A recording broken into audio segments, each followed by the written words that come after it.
Noon, ready to flight na naman po tayo. Maglalakbay na naman po tayo sa taas. Yan. Kikita na naman po natin ang ganda ng ating barangay. So ito yung mga katabing bahay po natin. Dati puro po palayan yan. Ngayon marami ng bahay.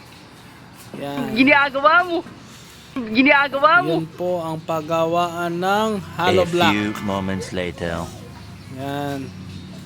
So ito po yung bakanting lupa. Soon to be. Magkakaroon na rin ng maraming bahay dyan. So ito yung Amboklaw, no? Yan, Amboklaw. Kabilang kalsada yan. Papuntang Concepcion. So marami pong mayayaman dito, no? Tingnan nyo na po mga bahay nila. Ang lalaki. Wala pong maliit.